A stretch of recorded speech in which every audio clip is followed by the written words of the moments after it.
নমস্কার বন্ধুরা, শিখা টেলার থেকে সবাইকে স্বাগত। তো বন্ধুরা, আজকে আবারও চলে এলাম একটি নতুন ভিডিও নিয়ে।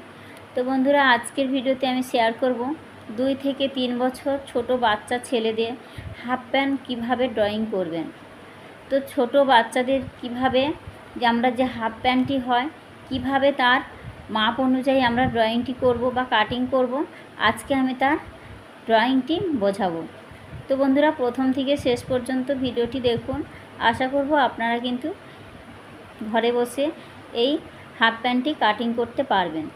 তো দেখুন বন্ধুরা, এখানে আমাদের এই হাফ প্যান্টটি কাটিং করতে গেলে যে মাপের প্রয়োজন হয় আমি এখানে মাপগুলো লিখে নিয়েছি। তো দেখুন, এখানে আমাদের ঝুলের মাপ লাগবে আর হিপ বা পাছার মাপটি লাগবে। এই দুটি মাপ হলেই কিন্তু আমরা এই প্যান্টটি কাটিং করতে পারবো। তো দেখুন আমি কিভাবে মাপ অনুযায়ী ড্রয়িংটি করেছি। তো এখানে আমাদের প্রথমে নিতে হবে ঝুলের মাপ।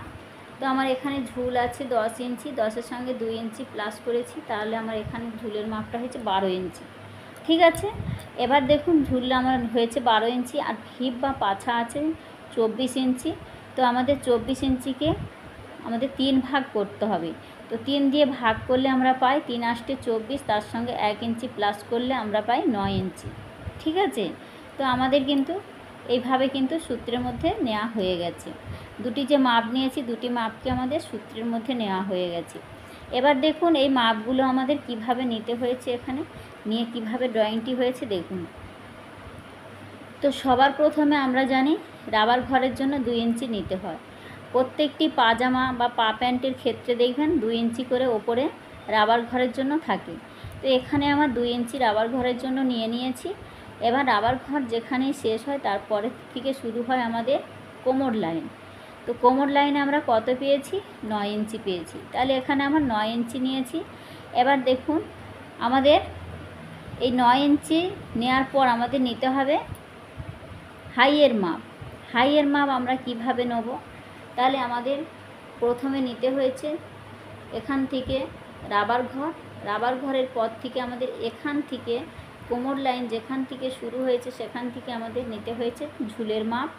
ঠিক আছে, ঝুলের মাপটি নেওয়ার পরে দেখুন আমাদের নিতে হয়েছে কোমরের মাপ।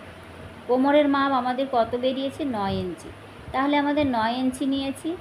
এবার দেখুন এখান থেকে আমাদের এই মাপটা হয়েছে 9 ইঞ্চি। বোঝা গেছে? তো এবার দেখুন এই 9 ইঞ্চির সঙ্গে আমাদের 2 ইঞ্চি প্লাস করে এবারে আমাদের নিতে হবে 9 ইঞ্চি নেওয়ার পর আমাদের হাই লাইন নিতে হবে। ঠিক এখান থেকে দেখুন 2 ইঞ্চি প্লাস করলে হয় আমাদের হাইয়ের মাপ। তাহলে 9-এর সঙ্গে 2 ইঞ্চি প্লাস করলে হয় 11 ইঞ্চি। তাহলে আমাদের এখান থেকে এখানের মাপটা নিতে হয়েছে 11 ইঞ্চি। ঠিক আছে, এবার এই লাইনটা দেখুন এখান থেকে আমাদের এই যে 9 ইঞ্চির সঙ্গে 2 ইঞ্চি প্লাস করেও ঠিক এই হিপ লাইনেও কিন্তু 11 ইঞ্চি নিতে হয়েছে।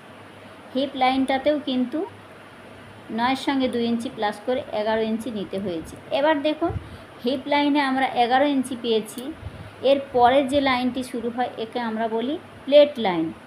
ঠিক আছে, আমাদের এই যে প্লেট লাইন যেটা মোড়ে নেওয়া হয় সেটাকে আমাদের বলা হয় প্লেট লাইন। তাহলে এই প্লেট লাইনে আমরা কত পেয়েছি? এখান থেকে হিপের লাইনে পেয়েছি 11 ইঞ্চি। আর এর পরের লাইনের মাপটা আমাদের ঠিক এখান থেকে নিতে হবে।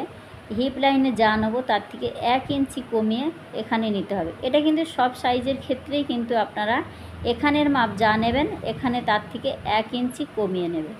এখানে আমার 11 হয়েছে, তাহলে এখানের মাপটা নিয়েছি 10 ইঞ্চি। বোঝা গেছে? এবার এখানে যদি 12 ইঞ্চি হতো তাহলে আমাদের এই প্লেট লাইনে আমাদের 11 ইঞ্চি নিতে হতো। এখানে যদি 13 ইঞ্চি হতো তাহলে এখানে আমাদের 12 ইঞ্চি নিতে হতো। ঠিক এইভাবে প্রত্যেকটা সাইজের কিন্তু আমাদের এইভাবে মাপটা নিতে হবে। এবার এখানের মাপ যা হবে এখানে মাঝখানের মাপটা 1 ইঞ্চি কম হবে আর এই মুহুরি লাইনের মাপটা কিন্তু হিপ লাইনের সমান হবে। বোঝাতে পেরেছি? দেখুন হিপ লাইনে আমাদের 11 ইঞ্চি পেয়েছি, আমাদের মুহুরি লাইনে কিন্তু এখান থেকে ঠিক এতটা আমাদের 11 ইঞ্চি নিতে হবে। বোঝা গেছে? তো দেখুন বন্ধুরা, এই প্যান্টটি কিন্তু খুবই সহজ। এটি কিন্তু কলি ছাড়া প্যান্ট। এটি খুব সহজ এবং খুব তাড়াতাড়ি সেলাই হয়ে যায় বা খুব একটা ঝামেলা নয়, খুব সুন্দর একটি প্যান্ট, দেখতেও কিন্তু খুব সুন্দর, ছোট বাচ্চাদের কিন্তু পরলে খুবই ভালো লাগে, খুবই সুন্দর লাগে। তো এই প্যান্টটি আমি নেক্সট ভিডিওতে এর পেপার কাটিং করে দেখাবো। তো আজকের ভিডিওতে আমি ড্রয়িংটি বুঝিয়েছি। আমি এখানে যা বুঝিয়েছি, আপনাদের যদি কোথাও কোনো অসুবিধা হয়ে থাকে আমাকে কমেন্ট করতে পারেন, আমি কোথায় কোনো অসুবিধা থাকলে আমি তার সমাধান করে দেবো। তো বন্ধুরা, আজকে ভিডিওটি এই পর্যন্ত রাখলাম, দেখা হচ্ছে নতুন কোনো ভিডিওর সঙ্গে। তো বন্ধুরা, আজকের এখানেই রাখছি।